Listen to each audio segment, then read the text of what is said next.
Alright guys, so we got a bunch of news that came out lately about Epic Games and Fortnite and how it's dying and how a lot of streamers are going away from Fortnite. Even, plenty of them have said, I've died to a mech, I can't do this anymore. Just all around negativity towards the new season of Fortnite and everything they've changed about the game. But, we're going to get into that soon, but first, make sure you hit that subscribe button for more content, and hit that like button if you feel so inclined, and let's get right into it.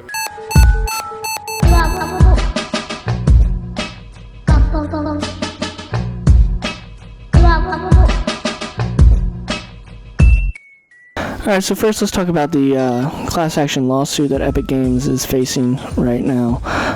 They're facing a class action lawsuit following a data breach which exposed personal information from millions of users' accounts. It occurred apparently back in January. It's filed by this guy named Franklin D. Azar and Associates in U.S. District Court in North Carolina on behalf of more than 100 class members, claiming that Epic failed to maintain adequate security measures and notify users of the security breach in a timely manner. So apparently people didn't pay attention to the part where it said enabled two-factor authentication, and didn't pay attention to the loading screen with the Cuddle team leader saying only you can prevent V-Bucks scams. My guess is this is like 8, 9, 10-year-olds going online trying to get free V-Bucks, or using third-party apps, stuff like that, and using their login information and letting the hackers have their fun with it.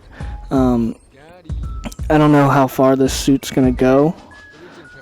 Epic Games has plenty of money, a lot of money, so I think money could be involved in why somebody's trying to sue Epic, maybe like with the McDonald's lady and the hot coffee, I don't know, just to get some money. But basically it's saying in an article that I found that Fortnite users have no guarantee that the above security measures will in fact adequately protect their personal information, which is, there's a pictograph that shows two-factor authentication, etc.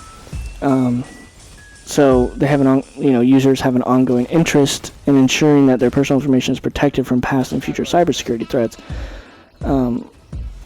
And this is the most legitimate argument against Epic Games Store right now, and it's the company's security issues. And while the problems, that allow this data breach, they say they have since been fixed. And perhaps the lawsuits, will serve as the motivation it needs to make its service more secure. But I mean, come on. I think Epic has done a great job of securing it. It's just the dumb people who think they can get free V-Bucks, or decide to use an app that looks like it was made in 2001 to log into their account on their phone. I mean, third-party apps, unless it's Epic, I wouldn't use it. I don't know why anybody else would. Also, I have no interest in checking my account on my phone during the day. But yeah, that's the class action lawsuit that's getting filed against them. I don't know how far it'll go. I don't know all the legal things involved, but to me it just seems like a money grab for these people. Like, they lost a bunch of V-Bucks, a bunch of money. I mean, that sucks, but if they weren't taking the necessary measures, that's on them. And then again, if Epic's two-factor authentication isn't as secure as they say it is, that's on them. So I really don't know if that will happen, if Epic will win or the class action will win. I mean, I just don't know. It's just a toss-up at this point. But let's talk more about how Fortnite is essentially getting a lot of backlash from professionals and streamers and everybody. And this is a lot more than I've seen in the past seasons. Most people complain for about a couple days and it's over with. But there's been a lot more complaints against the Brute Mechs in Season 10. All around Season 10 changes. Ninja tweeted, "I've died to a mech every game today." Tim the Tap Man, "I've died mech every game today." And Cloaksy, "I've died to a mech every game today." So it's like they're saying the same exact thing, every single one of them. Dakota's massive L, they finally found their item that people can finally get kills with, and better players can't turn it against them tenfold. It's here to stay, folks. It's just horrible. And usually Epic does this with a bunch of stuff. They bring in something that's overpowered, then they slowly nerf it until they eventually vault it. And that's just what they do, just to get the publicity, because in the end, any publicity is good publicity. No such thing as negative publicity. So that's just what it's going to be. A lot of these players have threatened to go to Apex. People are jumping on the Minecraft train.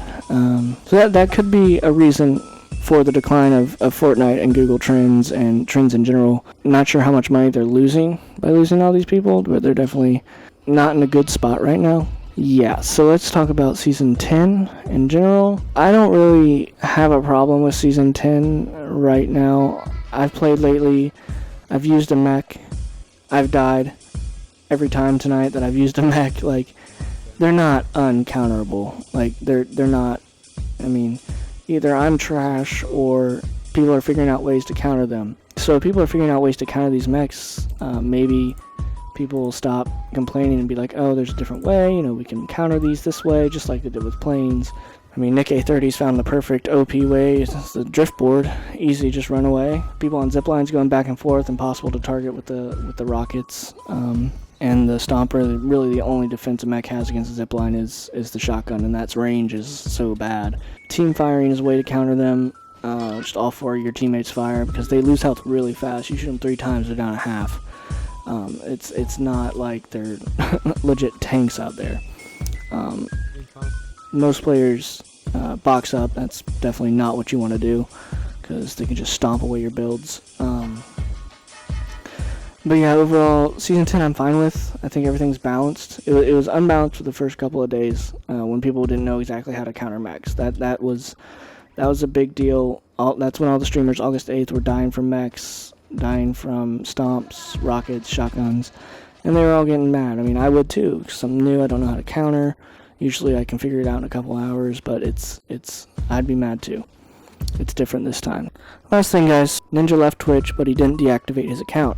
So that means Twitch still has access to his account and is still running ads on his account. Now, that's okay, because they own his account, because it's Twitch, but Ninja's upset because they're running ads that are somewhat inappropriate for his general target audience. Some ads lead you to a website, which also run ads on the sidebar, which are to pornographic websites, pornographic games, stuff like that. And Ninja's really upset about that because, he doesn't want his audience being susceptible to that, and it's his account, and he doesn't think it's fair that Twitch is using that. He doesn't think it's fair that Twitch is using that median to run their ads. So, and I completely agree with him. There's a clip of him talking about it, so let's roll that.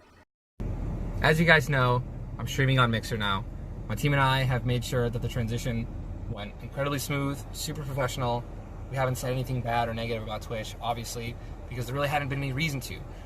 Over the last couple of days, there have been some things that have been going on that, we let slide. They were kind of annoying, little jabs we felt like, but it didn't matter. We wanted to stay professional. But now, for those of you who don't know, if you go to twitch.tv/ninja, they advertise other channels. They don't do this for anyone else that's offline, by the way. Just me. And there are also other streamers who have signed with other platforms whose stream and channel still remains the same. You can see their VODs. They don't promote other streams. They don't promote other popular channels. But they do on mine. I've been streaming for 8 years to build my brand, to build that channel. 14.5 million followers. And they were still using my channel to promote other streamers. Well, now there was a porn account that was #1 being recommended on my channel, and I have no say in any of this stuff. So this is this is the line, this is the straw. We're trying to get the whole channel taken down to begin with, or at least not promote other streamers and other channels on my brand, on my freaking profile. So for anyone who saw that, for anyone whose kids or who just didn't obviously want to see that, I apologize, and I'm sorry. All in all, I think Fortnite will stay around for a while. Just like any game, it loses its peak interest. It peaked for literally all of 2018, so, once you've peaked, it's only downhill from there. And I believe, people will still play Fortnite, but it just won't be as big as it was. It won't be as huge. Maybe for the kids who want to be like Booga or whatever, who want to win $3 million, but it might lose a bunch of players, but it's still going to be around. People are still going to spend money on it. Epic will stay around. Unless they lose the class action lawsuit, and Fortnite's here to stay. It just might lose a little bit of players, so that's really what my consensus is on this situation. Let me know what you guys think in the comments about this whole situation with Epic, the class action lawsuit, the hacked accounts, the streamers going to different platforms, the streamers going to different games, and Ninja's ads on Twitch. Let me know what you guys think in the comments, and I'll try to reply to everybody. And yeah.